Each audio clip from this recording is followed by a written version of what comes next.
नमस्कार दोस्तों। अभी बहुत सारे किसान भाई फसलें लगा रहे हैं। सितंबर, अक्टूबर, नवंबर में बहुत सारे अलग अलग सब्जियों की खेती भी करते हैं, नए प्लांट्स भी लगाते हैं, जुलाई से ही शुरुआत कर लेते हैं। और वहीं पे बहुत सारी जो सीजनल हमारी क्रॉप होती हैं उनकी भी बिजाई करते हैं, जैसे कि गेहूँ, सरसों, चना वगैरह है, तो इनकी भी बिजाई करते हैं।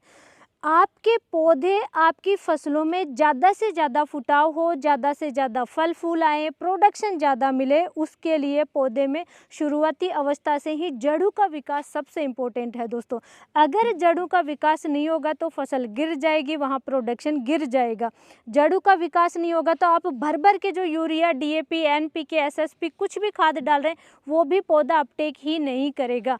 तो दोस्तों आपको जड़ों का विकास करवाना ज़रूरी है। उसके बाद में आप फर्टिलाइजर डालेंगे, कुछ भी डालेंगे, कम भी डालेंगे, तब भी आपको बहुत अच्छा रिजल्ट मिलेगा। और अक्सर आपने देखा होगा कुछ किसान भाई बहुत कम खाद पानी डालते हैं, फिर भी उनको बहुत अच्छा प्रोडक्शन मिल जाता है।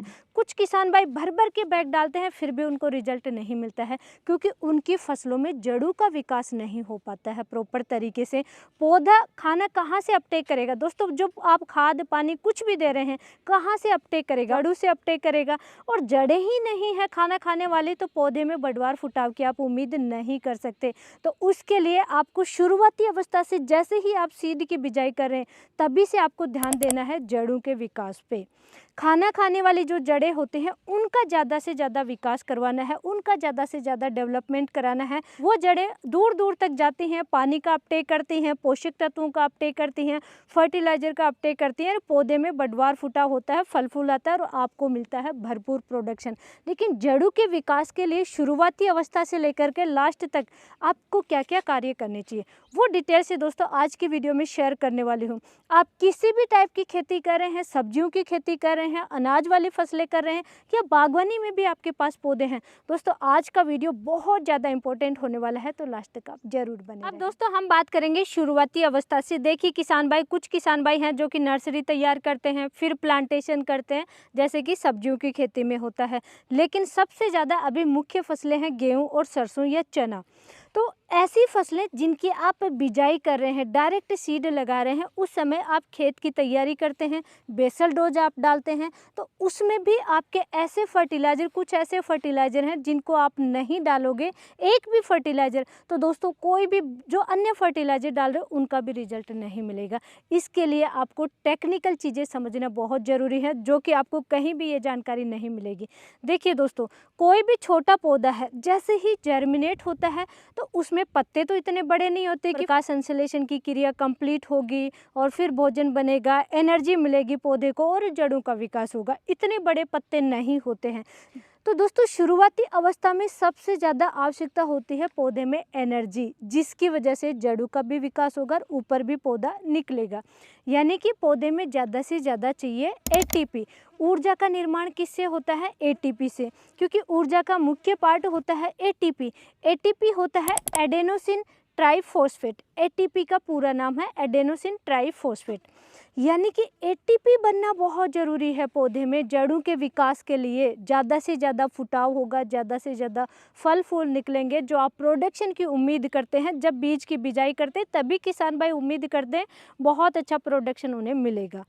तो उसके लिए आपको एटीपी बनाना बहुत ज़रूरी है। एटीपी के लिए, जैसे कि आप इसके नाम में ही छुपा हुआ है, एडेनोसिन ट्राइफॉस्फेट यानी फॉस्फोरस की आवश्यकता सबसे ज़्यादा रहने वाली है। फॉस्फोरस के लिए कोई भी खाद आप डालिए, लेकिन आवश्यकता पड़ेगी एटीपी बनने के लिए, जो कि जड़ों के विकास के लिए सबसे ज़रूरी है। सेकंड दोस्तों, एडेनोसिन बनने के लिए आवश्यकता होती है नाइट्रोजन की। तो यानी नाइट्रोजन और फॉस्फोरस दोनों ही आवश्यकता होगी फसल में बेसल डोज में, जब सीड जर्मिनेट हो रहा है, जड़ों का स्वस्थ विकास हो उसके लिए। इसीलिए दोस्तों किसान भाई डीएपी ज़्यादा डालते हैं, रिजल्ट उसका बहुत अच्छा मिलता है, इसीलिए रिजल्ट अच्छा मिलता है। अब एटीपी बनने के लिए दोस्तों एंजाइमों का भी बड़ा इम्पोर्टेंट रोल होता है। एंजाइम्स होते हैं कुछ, उनका भी बड़ा रोल होता है। तो एंजाइमों की एक्टिविटी को बढ़ाने के लिए, एंजाइमों का जो कार्यशैली है, जो कार्य क्षमता है, उसको बढ़ाने के लिए सबसे ज़्यादा आवश्यकता होती है दोस्तों पोटाश की। इसीलिए आपने देखा अब एटीपी बनने के लिए नाइट्रोजन भी चाहिए, फॉस्फोरस भी चाहिए, पोटाश भी चाहिए। इसीलिए बेसल डोज में केवल डीएपी डालोगे, केवल एसएसपी डालोगे, डालोगे, केवल यूरिया डालोगे, केवल एमओपी डालोगे, रिजल्ट नहीं मिलेगा। 3 चीज़ें चाहिए दोस्तों शुरुआती अवस्था में जड़ों के विकास के लिए, नाइट्रोजन, फॉस्फोरस और पोटाश।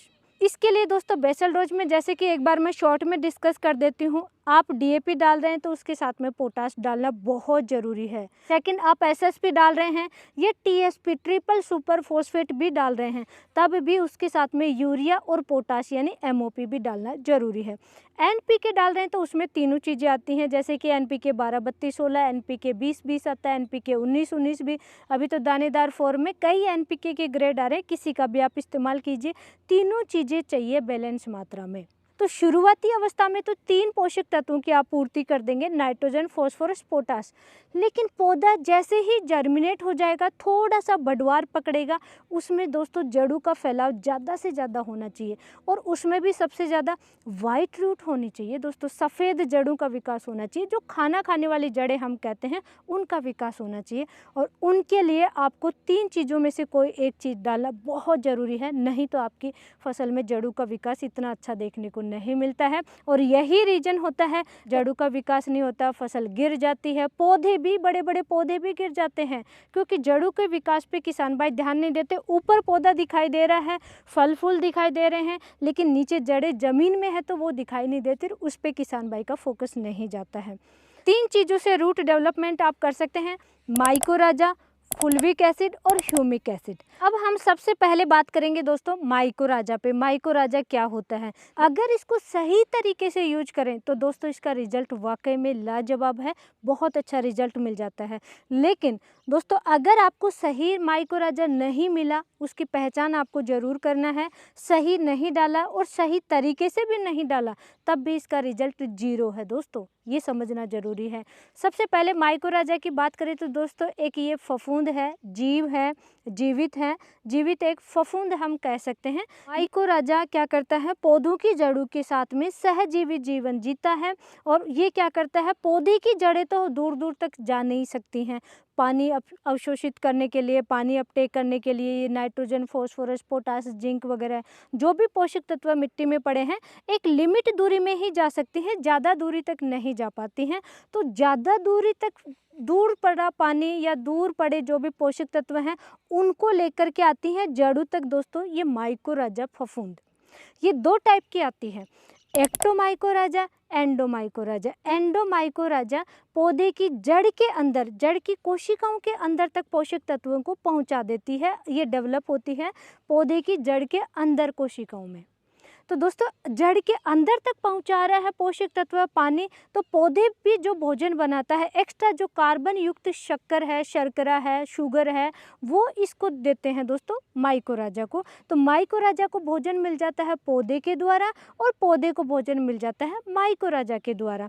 एक होता है एक्टोमाइकोराजा जो कि पौधे की जड़ के अंदर नहीं, जड़ के बाहर की साइड ही अपनी कॉलोनी डेवलप करते हैं, दूर तक फैलाव होता है और दूर से पानी ला करके जड़ तक पहुंचा देते हैं। अब जड़ उसको अपटेक कर पाती है नहीं कर पाती है वो इसका कोई लेना देना नहीं होता है, ये आपको समझना है। एंडोमाइकोराजा जैसे कि अर्बस्क्यूलर माइकोराजा, ये काफ़ी AM नाम से काफ़ी फेमस है, इसका किसान भाई यूज भी करते हैं, रिजल्ट भी ठीक मिलता है। लेकिन दोस्तों आपने देखा है कि ये जीवित फफूंद है एक, अगर इस जीव के साथ में आप कोई रासायनिक चीज़ डाल रहे हो तो दोस्तों ये तो मर जाएगा। अगर इसकी एक्सपायरी डेट हो गई, इसको तेज़ धूप में रख दिया तो ये भी तब भी मर जाएगा, इसका रिजल्ट तब नहीं मिलेगा। अब गलती कहाँ पे होती है किसान भाइयों की? फसल बिजाई के समय अक्सर हमने लास्ट ईयर बहुत ज़्यादा देखा है किसान भाई आलू की बिजाई करते हैं या कोई भी फसल की बिजाई करते हैं, यूरिया, DAP, पोटास, SSP जो भी लेते हैं उन्हीं के साथ में माइकोराजा मिलाते हैं या फिर सीड उपचारित करते हैं माइकोराजा से, उसी के साथ में कीटनाशक फंगिसाइड डालते हैं और किसान भाई खेतों में डाल देते हैं।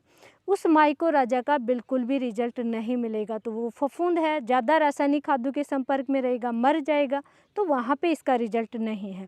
इसका डालने का सही तरीका है, आप रासायनिक खेती कर रहे हैं लेकिन आपके खेत में दोस्तों एक तो pH बैलेंस रहना चाहिए, ज़्यादा से ज़्यादा हार्मफुल कंटेंट उस खेत में नहीं होने चाहिए, नहीं तो फफूंद अपनी कॉलोनी डेवलप नहीं कर पाएगी। आपको रासायनिक खादों के साथ में नहीं डालना है, इसको अलग से डालना है। फसल जैसे ही जर्मिनेट होती है उसमें आप या तो मिट्टी के साथ में डाल करके छिड़काव कर दीजिए, पानी चलाइए, या फिर पाउडर फॉर्म में भी बहुत सारे आ रहे हैं, तो इनको डेवलप करके आप पानी के साथ में स्प्रिंकलर से या फ्लड इरीगेशन से जैसे भी चला रहे हैं वैसे आप चला सकते हैं। लेकिन हाँ, यूरिया, DAP जैसे फर्टिलाइज़र के साथ में इस्तेमाल नहीं करोगे, ना ही कोई इंसेक्टिसाइड या अन्य फंगिसाइड के साथ में आप इसका इस्तेमाल नहीं करोगे। और अगर आपके खेत में ज़्यादा से ज़्यादा ऑर्गेनिक मैटर ज़्यादा है, वहीं पे ये ज़्यादा सक्सेस है, वहीं पे ये ज़्यादा कार्य करेगा। सेकंड नंबर पे बात करेंगे दोस्तों हम ह्यूमिक एसिड के बारे में। ह्यूमिक एसिड दोस्तों रूट डेवलपमेंट के लिए बहुत अच्छा फर्टिलाइज़र है। इसका प्लस पॉइंट होता है, आप बेसल डोज में कोई भी फर्टिलाइज़र डाल रहे हो, यूरिया, DAP, NPK, SSP, उनके साथ में आप इसका इस्तेमाल कर सकते हैं।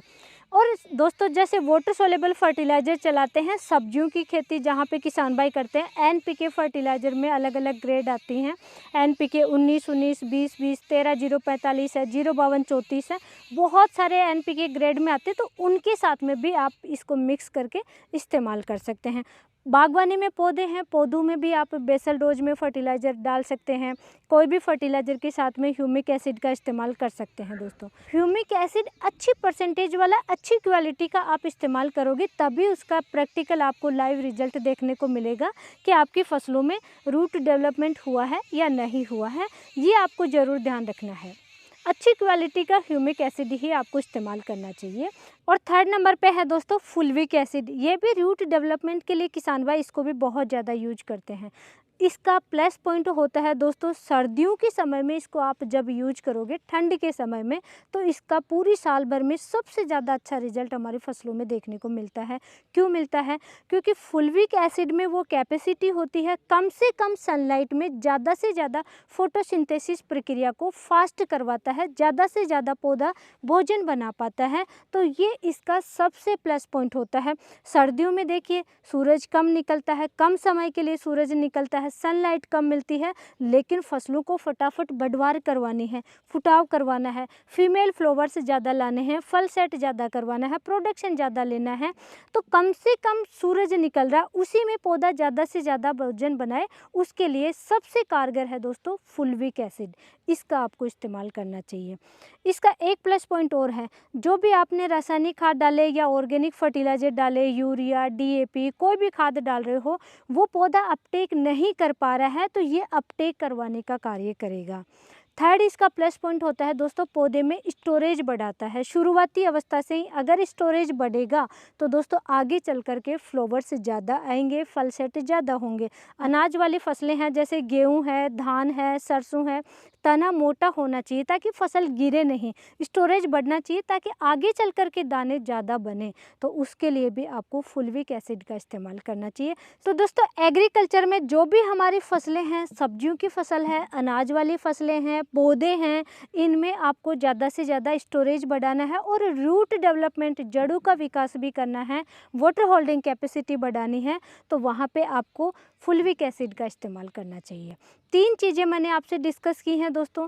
सबसे पहले माइकोराजा का इस्तेमाल, बहुत अच्छा रिजल्ट मिलता है, लेकिन रासायनिक फर्टिलाइज़र के साथ में आपको इस्तेमाल नहीं करना है।